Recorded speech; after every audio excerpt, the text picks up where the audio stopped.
Nuestra exposición de hoy se referirá al cáncer de labio.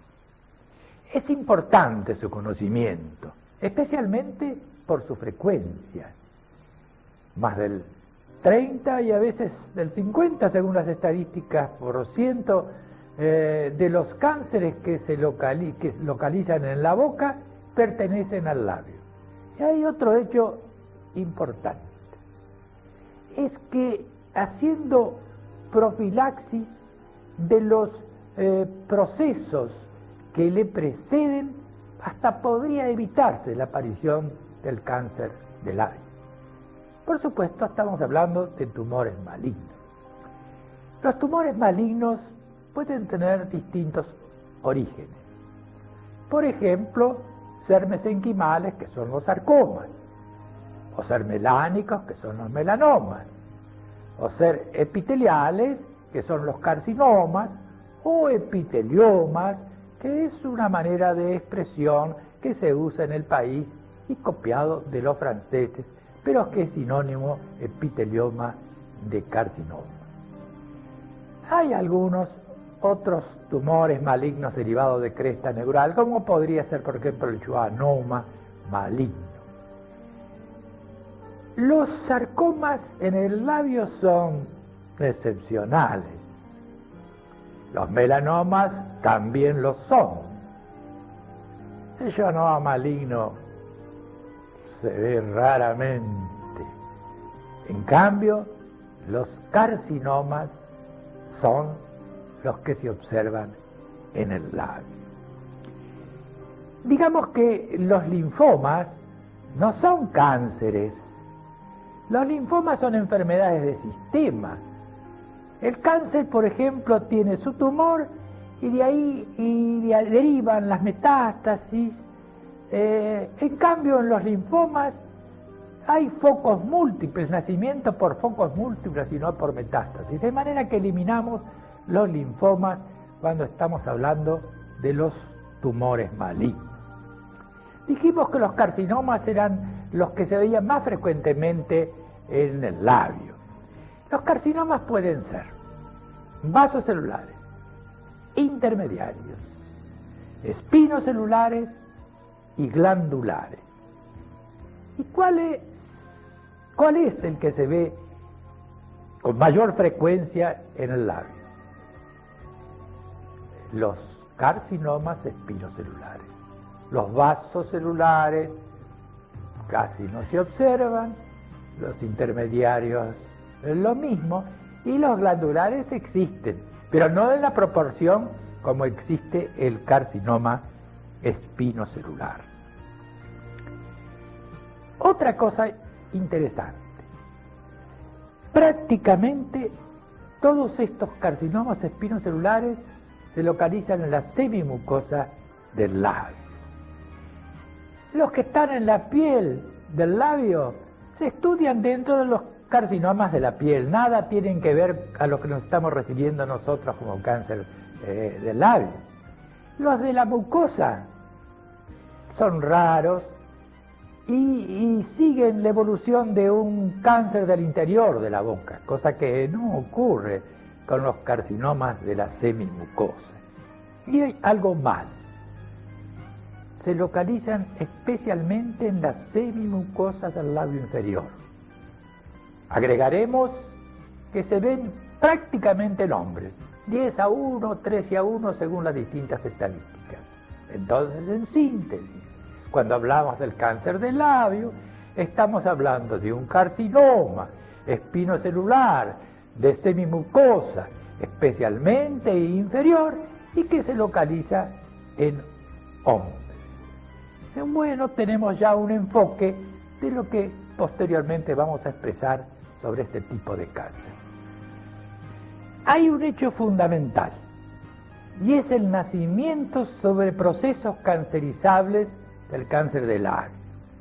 Acá en este cuadro se ven los procesos cancerizables, las queilitis, que son las más importantes, las queratosis actínica, la leucoplasia, el lupus eritematoso crónico, el líquen plano, las necrosis especialmente por los rayos X, grandes quemaduras y traumatismos, y el llamado acantoqueratoma, del que luego vamos a decir qué significa.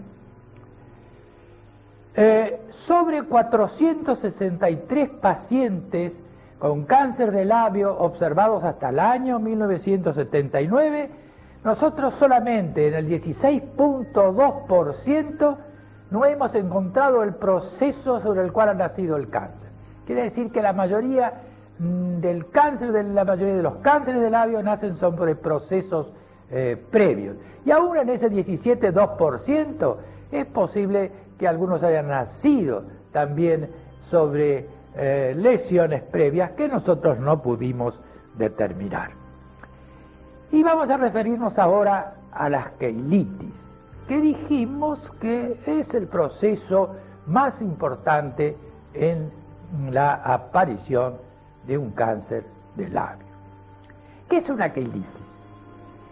Es una inflamación inespecífica del labio. Por ejemplo, una sífilis en el labio o una blastomicosis sudamericana en el labio, bueno, son esas enfermedades localizadas en el labio, pero no decimos que es una queilitis. Las queilitis son inespecíficas, las causas son diferentes y aún más, los aspectos clínicos son múltiples. Para que podamos entender bien las queilitis, acá tenemos un corte fetal de un labio en esta diapositiva. Ustedes van a ver que existe la piel hacia el lado derecho con los folículos pilosebáceos. Después existe una zona que sería la semimucosa del labio, y después otra que es la mucosa del labio, donde hay glandulitas que van a desembocar precisamente ahí en la mucosa o en una zona entre la mucosa y la semimucosa que se llama línea de Klein. Bueno, entonces vemos que las queilitis pueden ser glandulares y no glandulares. Estas queilitis glandulares pueden ser superficiales o profundas. La superficial es la queilitis simple de Puente y Acevedo. Y digamos, hay una forma supurada de la superficial que se llama Bael-Zuna, pero es que es igual que la queilitis glandular simple de Puente y Acevedo. Y hay una profunda que es la queilitis de Polman. Estas queilitis glandulares se ha dicho muchas veces, especialmente los autores franceses, los españoles, que ven mucha queilitis glandular que da nacimiento al cáncer de labio. Nosotros no lo hemos observado. Pensamos que las mismas causas que pueden determinar otros procesos cancerizables, esas mismas causas pueden producir una queilitis glandular, pero que no nacen los cánceres sobre esa queilitis glandular. En primer lugar, porque han visto ustedes en el esquema del corte fetal que las glándulas, los conductos de las glándulas van a parar a la mucosa o a la línea de Klein entre la mucosa y la semimucosa. Y los cánceres de labio, ya hemos dicho, los carcinomas, que están en la semimucosa. Además, si el carcinoma de labio fuera, digamos, tuviera origen en las glándulas, la mayoría serían adenocarcinomas, y no lo son, son carcinomas espinocelulares.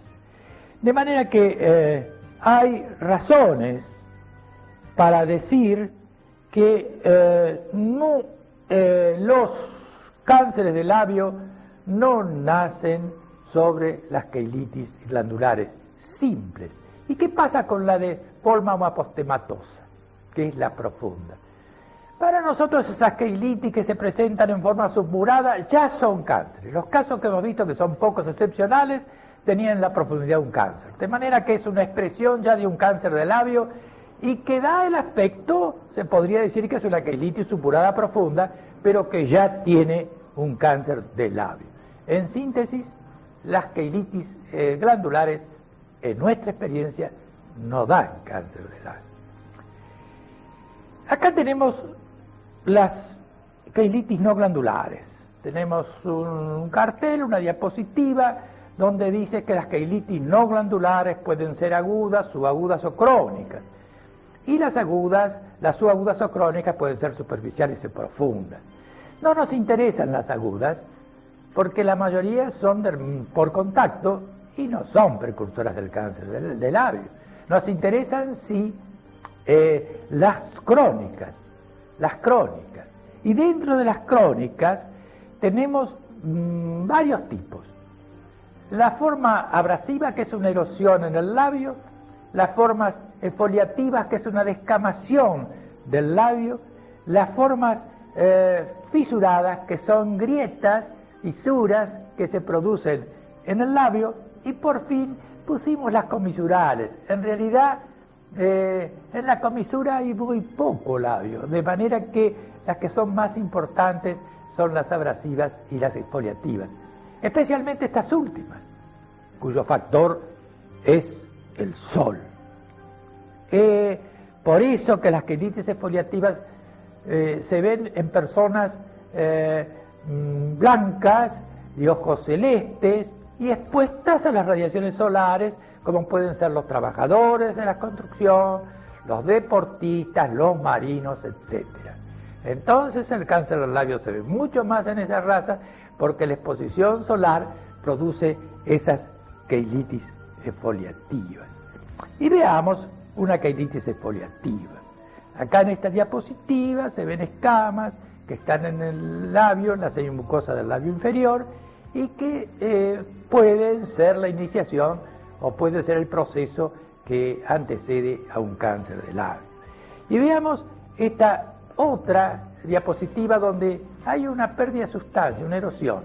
Esta es una queilitis abrasiva, llamada queilitis abrasiva de Manganotti, que son pérdidas de sustancia que, claro, no son ya de origen solar, sino digamos, son fumadores, son gente que tiene un mal hábito higiénico en la boca y procesos, digamos, infecciosos, bucales, y trae esas queilitis a nivel de la semimucosa del labio de tipo erosivo.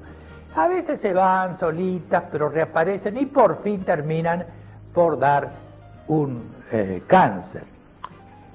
Y acá tenemos otra diapositiva con una queilitis fisurada, es decir, con una grieta, que también al mismo tiempo es algo exfoliativa y podría dar origen al cáncer del labio. Y acá tenemos ya, digamos, pacientes donde, por ejemplo, en este paciente se ve la queilitis exfoliativa con el cáncer. Tenemos, a veces, esas queilitis exfoliativas se ven en algunas genodermatosis. ¿Qué quiere decir? Que son dermatosis que son hereditarias. Y se ven en gente que el sol les hace daño, como puede ser el xeroderma pigmentoso, donde tienen fotofobia, el sol les hace cerrar los ojos, donde tienen una piel de viejo, porque el sol ya desde las edades tempranas le produce lesiones, pigmentaciones, piel seca, y se ven queilitis exfoliativas. Y en el xeroderma pigmentoso, en este enfermo que presentamos, tiene ya un cáncer de labio. Pero hay otras lesiones precancerosas que nosotros hemos hecho mención. Por ejemplo, el lupus eritematoso. Lupus eritematoso. Es un proceso, el tipo crónico, no el tipo agudo, que en el labio da unas lesiones escamosas, con algo de atrofia, escamas difíciles de sacar, y que forma parte de un gran cuadro llamado lupus eritematoso crónico. En el labio pueden dar cáncer, no así en la mucosa yugal, donde a veces también se localizan. Y acá estamos viendo un lupus eritematoso con un cáncer. A veces el sol determina la aparición no de queilitis exfoliativas, donde todo el labio tiene descamación, sino lesiones que se llaman de queratosis actínicas, que son acumulaciones de escamas pero muy localizadas, como se ven a veces en la cara de pacientes también expuestos al sol y con predisposición especial. Acá tenemos un tipo de queratosis actínica con cáncer. Acá en esta otra diapositiva hay una leucoplasia con cáncer. Acá tenemos un líquen plano que parece una queritis abrasiva, pero no lo es. Fíjense ustedes las ramificaciones que tiene de líquen y que también predispone al cáncer, y allí había un cáncer in situ. Y acá tenemos un queratoacantoma, un acantoqueratoma. Después vamos a explicar la diferencia que hay entre el acantoqueratoma y el queratoacantoma. Acá hay un acantoqueratoma, que es un blastoma benigno que parece como una verruga, como un cuernito cutáneo, y que en poco tiempo puede dar el cáncer, por eso hay que eliminarlo antes. Y por fin mostramos una radionecrosis. A veces cuando se hacen radiaciones en el labio aparecen pérdidas de sustancia que son peores que el propio cáncer, porque después a veces hay que eliminarlas quirúrgicamente porque dan mucha molestia y porque pueden dar nacimiento al cáncer del labio. Y ahora iremos a las manifestaciones clínicas de este tipo de cáncer. En el primer paciente estamos viendo una lesión en la mucosa del labio inferior, un hombre, que es lo corriente, con una lesión ulcerada. Pero fíjense que hay una úlcera en el centro y en la periferia un rodete, que es lo que caracteriza a este tipo de cáncer. Por ejemplo, una queratitis abrasiva daría una erosión, pero cuando se hace el cáncer se forma un rodete que uno lo toca e infiltra y es duro, y el diagnóstico es relativamente sencillo. En este otro paciente vemos otra úlcera, otro cáncer, digamos, de naturaleza ulcerosa, y que ven ustedes que siempre son hombres y mucosa del labio inferior, carcinomas espinocelulares, etc. Ahora están viendo en este otro paciente una forma vegetante que se extiende en casi todo el labio. Acá ven ya una forma verrugosa. ¿Qué diferencia hay entre la vegetante y la verrugosa? Que la verrugosa tiene escamitas, tiene escamas, como ven acá en este caso, y la vegetante o no tiene o tiene muy poquitas escamas. El diagnóstico también es sencillo. Ya vamos a ver en diagnósticos diferenciales, que es lo que, digamos, los procesos que pueden simular. Pero el diagnóstico de cáncer del labio es muy sencillo porque los procesos que nosotros vamos a analizar como diferenciales son distintos. Acá tenemos otro paciente con otra forma verrugosa de cáncer del labio. Y fíjense, este paciente tiene la forma verrugosa, que nació sobre una queratosis actínica, pero fíjense en la nariz. Hay una pérdida de sustancia, porque también tuvo un cáncer, porque hay gente que tiene predisposición a distintos tipos de cáncer, más en este caso, donde el sol produjo una queratosis que trajo un cáncer de nariz, y el sol produjo también una queratosis en el labio que trajo un cáncer de labio. Y como siempre estamos diciendo, son todos carcinomas espinocelulares. Este otro paciente, ya la lesión es úlcero-vegetante, pero también tiene su dureza, su infiltración, generalmente no duele, de manera que el diagnóstico es bastante preciso. Miren este otro paciente, este otro enfermo, como un cuerno cutáneo. Y bueno, es un cáncer que se denomina cuerno cutáneo y que en la base histológicamente se puede reconocer el tipo de carcinoma espinocelular que lo produce. Hasta ahora las formas que mostramos eran bastante localizadas, pero miremos este paciente, a la destrucción que llegó no solamente del labio inferior, sino del labio superior, de la mejilla, porque ya son cánceres avanzados, han pasado del labio a otras regiones, cánceres graves, por supuesto. En este otro paciente también vemos algo semejante de una destrucción muy grande.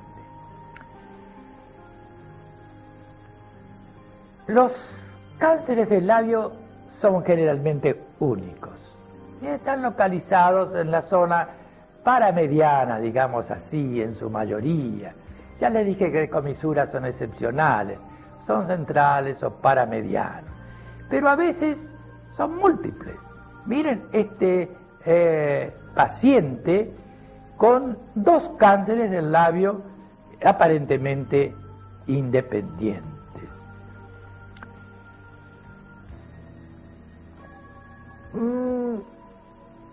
Dijimos que el cáncer del labio era un espinocelular, un carcinoma espinocelular de la semimucosa del labio inferior que se veía en hombres, pero hay excepcionalmente en el labio superior. Miren ustedes este paciente con un carcinoma del labio superior, que acá se ve también en otra diapositiva del paciente.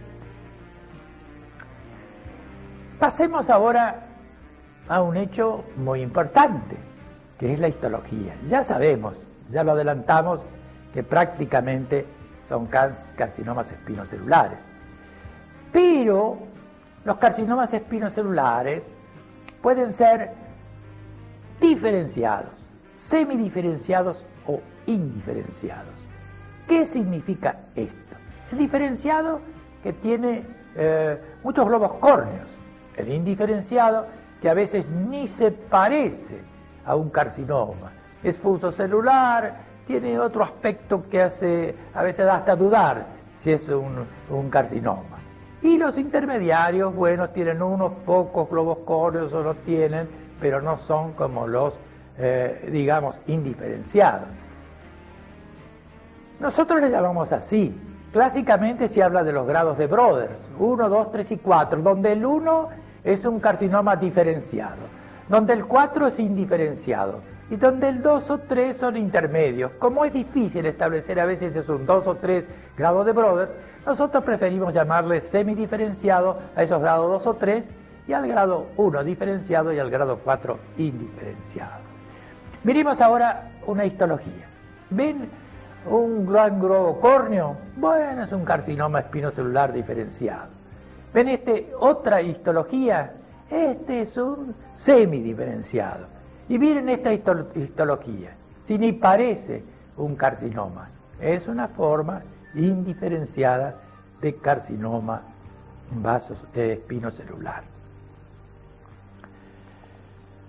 Hay otros aspectos clínicos y digamos otras formas anatomoclínicas de carcinomas que se pueden ver en el labio y que uno de ellos se denomina papilomatosis florida o carcinoma verrugoso. Ya hemos hecho un video hablando de lo que es la papilomatosis florida, de manera que ahora haremos solamente un pequeño resumen. ¿Recuerdan ustedes que eran lesiones que clínicamente parecían cánceres, destruían, pero que histológicamente no se observaba más que acantosis y papilomatosis? Es decir, que el clínico lo manda al patólogo diciendo acá hay un cáncer, y el patólogo dice no, yo no encuentro cáncer, encuentro acantosis y papilomatosis. Pero hay algo más. Este tipo de lesión, que en realidad es un cáncer de baja malignidad, pocas veces da adenopatías metastáticas. Se habla de un 10% de posibilidad de adenopatías metastáticas cuando el cáncer se trata con radiaciones. Se habla, porque nosotros lo hemos tratado con radiaciones y no tuvimos adenopatías metastáticas regionales. Pero además nunca da metástasis generalizada. Entonces, es un cáncer biológicamente, con una histología que generalmente es de acantosis y papilomatosis, que da poca adenopatía regional y que no da metástasis generalizada. Y todavía agreguemos esto. Los quimioterápicos, especialmente el metotrexato, lo achican, hasta a veces lo hacen desaparecer. De manera que hay algo muy especial en este tipo de lesión, que vuelvo a repetir, es un cáncer de baja malignidad, porque no hay biológicamente ninguna lesión que dé la destrucción que da la papilomatosis florida, y que, digamos, no sea una enfermedad conocida y específica, sino con acantosis y papilomatosis. Pero es claro, no siempre hay solamente acantosis y papilomatosis. Ese sería el grado o el tipo 1 de papilomatosis florida. Hay el 1A y el 1B. En el 1A no hay más que acantosis y papilomatosis, pero el 1B hay una penetración como espolón. La epidermis o el epitelio se profundiza como un espolón y llega a destruir los tejidos, y llega a estar fístulas cutáneas. Pero lo que ocurre es que es distinto del carcinoma espinocelular clásico, que cuando se dice MINAO localmente, se extiende como las raíces de un árbol. Acá yo dije que se extiende como un espolón. Hay entonces diferencias. Este sería el tipo 1A y el B. El B sería el de penetración. Pero hay veces que encontramos, además de la acantosis papilomatosis, algún epitelioma, carcinoma in situ, que entonces sería el tipo 2. Y está el tipo 3, donde en la base hay un auténtico carcinoma espinocelular, pero en la superficie con la papilomatosis y acantosis, además de algún leucoedema, además de alguna infiltración, es decir, que hay características clínicas, histológicas, evolutivas y terapéuticas que hacen de este papilomatosis florida, de este tipo de cáncer, un cáncer muy especial, diferente al carcinoma clásico. Veamos tipos de lesiones. Pueden ser vegetantes, pueden ser verrugosos, pueden ser hasta ulcerosos también, pero veamos este enfermo con una papilomatosis florida del labio, esas lesiones vegetantes, otro paciente con una papilomatosis, con una lesión vegetante también, y veamos otro paciente con una lesión verrugosa. Y ahora observemos esta histología, que es la forma tipo 1B. Ven ustedes que en la parte derecha de este diapositivo histológico, la epidermis se introduce como un dedo de guante hacia el interior y hay mucha papilomatosis y acantosis. Bueno, vuelvo a repetir que este tipo de cáncer, que es muy importante, ya lo hemos descrito en forma especial en un video. Hay otra forma de carcinoma espinocelular que se puede observar en el labio y que también merece una mención especial, a pesar de que es raro, pero hay que conocerlo. Es el carcinoma espinocelular melanizado. Las pigmentaciones en el melanoma, por supuesto, son pigmentados, pero en los carcinomas los vasos celulares son los pigmentados, los espinos no. Y este es un tipo de carcinoma que da una pigmentación. Veamos este enfermo, donde puede verse cáncer de labio con alguna zona pigmentada. Y este otro paciente, donde también se ve un carcinoma de labio con otra forma pigmentada. Y miren en el labio superior, que son también, es un carcinoma donde hay también pigmentación. ¿Y saben qué origen posiblemente tenga estos carcinomas? En el folículo pilosebáceo. Hay otras formas raras de carcinomas que pueden localizarse en el labio. Por ejemplo, el llamado adenoacantoma de Leber, que es también llamado epitelioma espinocelular acantolítico, y nosotros agregaremos disqueratótico y sebáceo. porque esas son las características histológicas de este tipo de carcinoma. Es un carcinoma que en el labio es bastante agresivo y severo. Fíjense, este paciente con un adenocantoma de Leber o epitelioma espinocelular acantolítico, como ha destruido la mayor parte del labio. Fíjense este otro paciente con la misma lesión, y miren la histología, la acantolisis, que son las células malpighianas sueltas que se ven a nivel, digamos, en el medio de este epitelioma. Y hasta se pueden ver algunos elementos coloreados que son evidentemente disqueratosis, y si se hicieran técnicas especiales se podría ver su origen sebáceo. Otro carcinoma que dijimos que no era corriente es el epitelioma vasocelular, pero existen. Acá hay uno, son muy raros, tenemos muy poquititos nosotros en más de 35 años de observar carcinomas bucales, pero hay. Fíjense, este es un vasocelular que no tiene, por supuesto, la gravedad de los otros, los espinocelulares. Y para terminar con las formas clínicas de los tumores malignos del labio, veamos los carcinomas metastáticos. Veamos esta paciente que tiene múltiples lesiones. Son carcinomas metastáticos, hay una en el labio superior, que vienen de un carcinoma sebáceo, que dio metástasis. Y acá tienen ustedes la localización, es decir, que es un carcinoma metastático, y hay que tenerlo en cuenta. Y miren otra lesión en el labio inferior. Esta es una metástasis de un schwannoma maligno de pierna, y en esta histología que sigue a esta lesión puede observarse que se trata evidentemente de esta lesión. Y ahora vayamos a los diagnósticos diferenciales con que se puede confundir un cáncer de labio.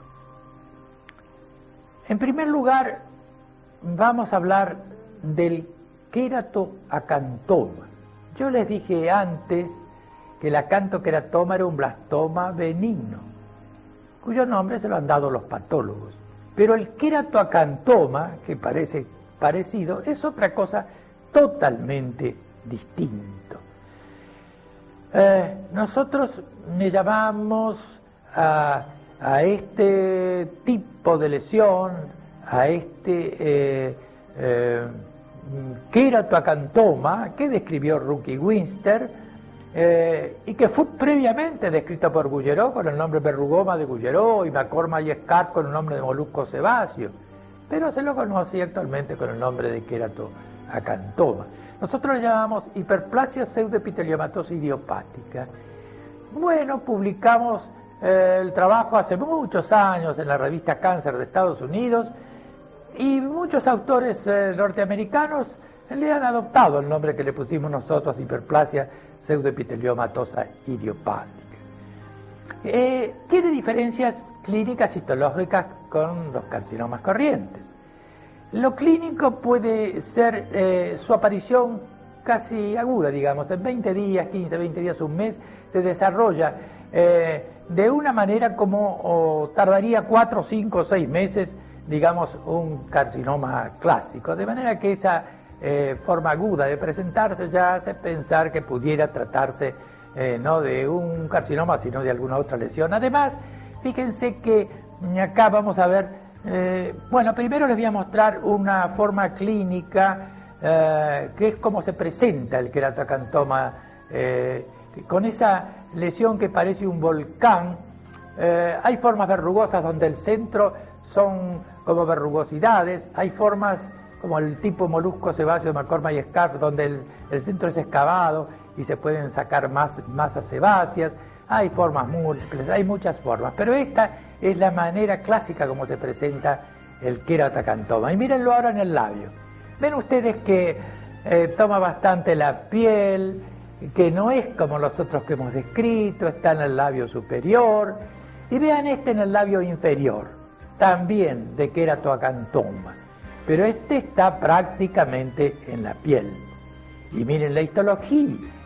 La histología también vimos que la clínica, la localización en el labio, digamos, distinta al carcinoma clásico, el aspecto mismo, la evolución aguda, eran datos que hacían hacia un diagnóstico diferencial. Y miren la histología.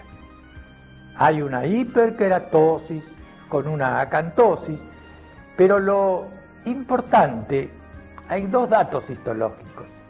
Uno, que la lesión termina justo, digamos, en el borde donde empieza piel sana, cosa que no ocurre con los carcinomas clásicos, espinocelulares. Y otra es que el epitelio pierde su capa basal, es decir, pierde su agresividad. Esta es la histología de un queratoacantoma a que hicimos referencia y que es de mucha importancia su conocimiento. Miren, este paciente, obsérvenlo, tiene toda una lesión en el labio inferior, que está engrosado, pero este paciente no tenía solo esa lesión, en la boca tenía otras lesiones. Esta es una blastomicosis sudamericana o enfermedad de Luz, Esplendore Almeida, que es una lesión que se ve en el norte de nuestro país, hemos visto bastantes casos, y que se puede diagnosticar, diferenciar del cáncer del labio, no solo por la lesión en sí, sino por las otras lesiones que le acompañan, especialmente a nivel de la mucosa bucal. Este otro paciente, ¿qué tiene? En el labio podría uno pensar en un carcinoma, pero miren la nariz aplastada que tiene. Y esto es una leishmaniasis cutánea mucosa americana que también se ve en el norte de nuestro país, por supuesto que también en Sudamérica, en Brasil y en otros países de Sudamérica, pero con respecto a Argentina lo vemos en el norte. Y esta es una leishmaniasis cutánea mucosa americana. Esta enferma seguramente tiene en su piel alguna cicatriz discrómica por picadura de un flebótomo que le introduce, digamos, la leishmania, y que después de un tiempo largo aparecen lesiones bucales como la que hemos mostrado. Bueno, el diagnóstico, si hubiera una duda en el diagnóstico clínico, histológicamente es totalmente distinto. Otro diagnóstico diferencial. Este paciente que tiene el labio como destruido, ¿será un carcinoma? No. Esto no es más que, fíjense qué cosa rara, una afta severa. Este paciente ha ido haciendo aftas en el interior de la boca, en la lengua, que han provocado alguna destrucción de esos lugares, y acá hay una destrucción del labio. La histología, por supuesto, no muestra más que una necrosis con algún infiltrado característico de las aftas. Pero tiene un aspecto clínico que alguien pudiera sospechar que se trata de un carcinoma, y que si no reconoce los elementos de aftas anteriores, si no hay en el interior, si solamente estuvieron ahí, que es cosa rara, bueno, la histología, por supuesto, es totalmente distinta de lo que es un carcinoma espinocelular. ¿Y este otro paciente, con esa lesión en el labio? Podría uno mirándola decir, será un carcinoma, pero esto se ha hecho en poco tiempo, esto tendrá 8 o 10 días, hay una adenopatía.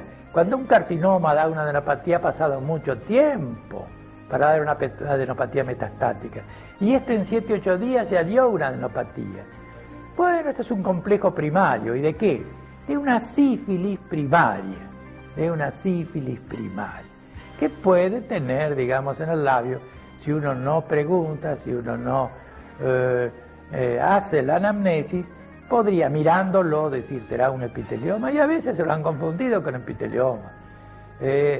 Yo recuerdo casos, no en la boca, pero recuerdo un caso de un chancro primario de recto que fue tratado como un carcinoma. De manera que la confusión ha existido, pero es fácil el diagnóstico diferencial. Y ahora una cosa rara, un fibrosarcoma del labio superior, donde ustedes están viendo cómo infiltra parte de la cara. Es una cosa excepcional, pero que también quise mostrarlo como un diagnóstico diferencial de los carcinomas. Y hablemos ahora de epidemiología. ¿Qué incidencia tiene este cáncer? Sabemos que la incidencia es la cantidad de cánceres, digamos, aparecidos en el año en 100.000 habitantes. Y la incidencia en este caso es de un 4 por 100.000 en Estados Unidos. Pero fíjense que en zonas donde el sol o la latitud hace que los rayos solares sean más penetrantes o que sean pacientes de piel blanca y muy predispuestos, como por ejemplo en Canadá hay un 27 cada 100.000, es decir que hay una cifra mucho más grande, y lo mismo sucede en España, donde los campesinos suelen tener mucho cáncer de labio a través de las radiaciones solares que le toma el labio inferior. Precisamente le toma el labio inferior porque es el más expuesto, porque siempre está un poco vertido, y el más expuesto a las radiaciones solares. Nosotros, como os dije al principio, este cáncer de labio se ve en una proporción entre un 30 y un 50% con respecto a los otros cánceres de la boca.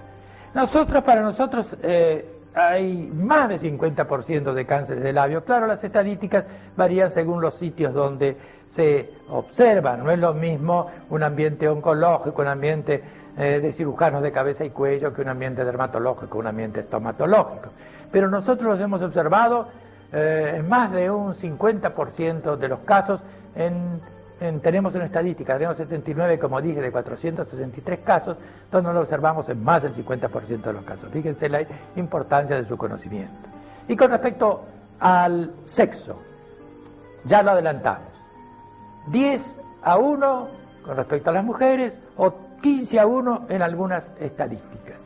La edad más o menos es promedio de 50 años, una edad media, pero están entre 40 y 70 años. Los jóvenes no tienen cáncer de labio. Y las razas, y están vinculadas a las radiaciones solares. La raza blanca tiene mucho más que la raza negra o la raza amarilla, que dijimos que la blanca en Nueva York o en Estados Unidos había de 4 cada 100.000 habitantes.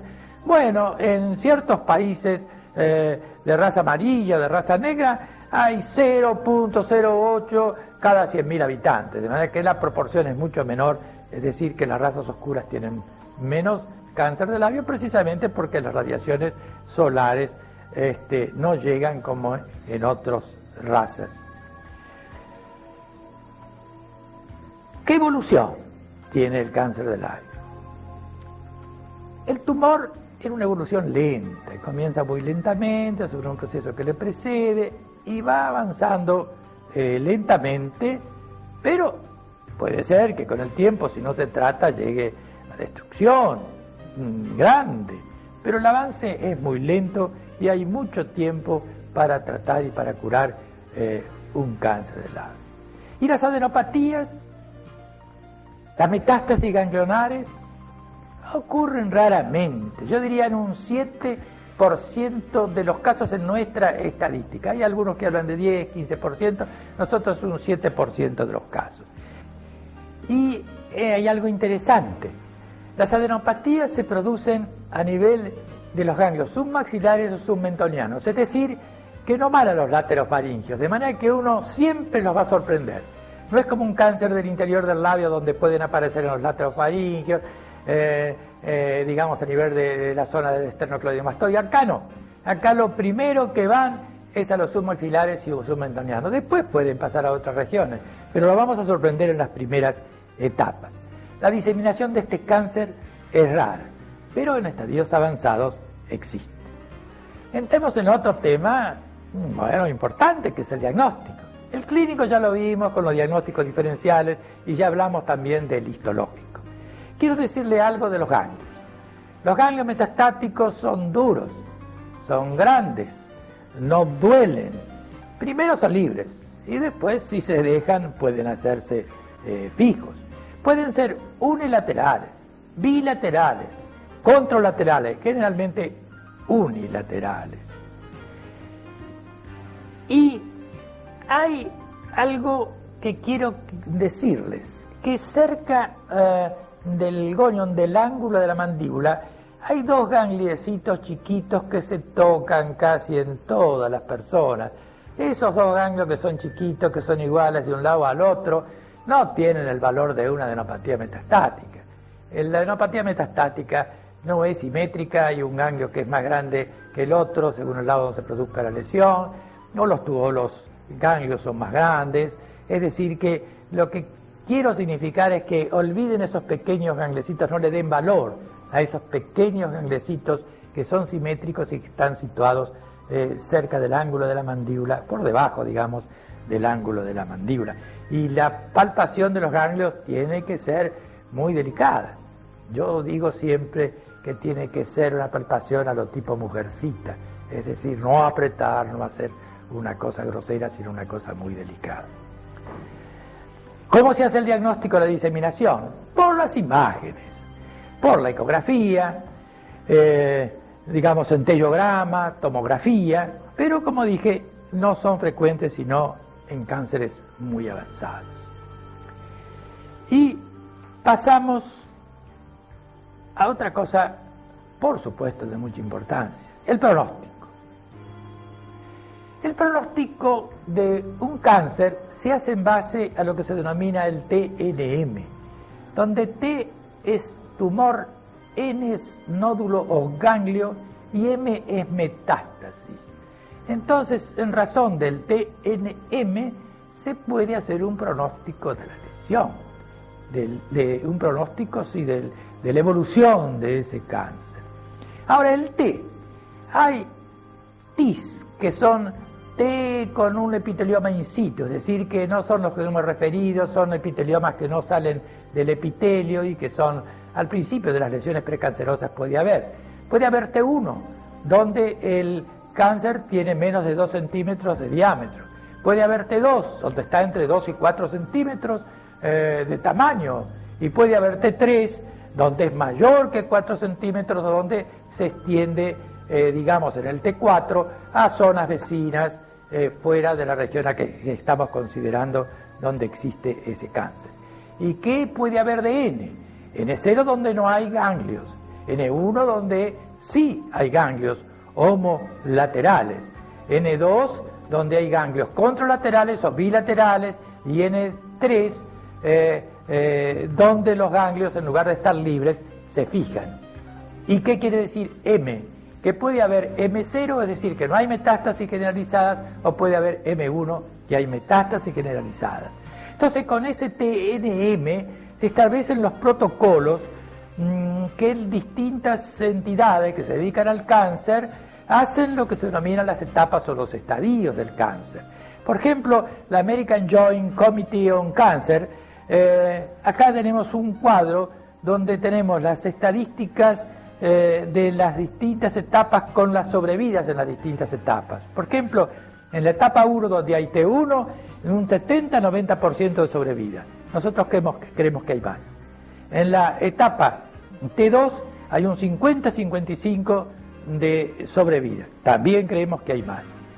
En un estadio 3, donde hay T3 o un N1, hay entre un 20 y 25% de posibilidad de sobrevida.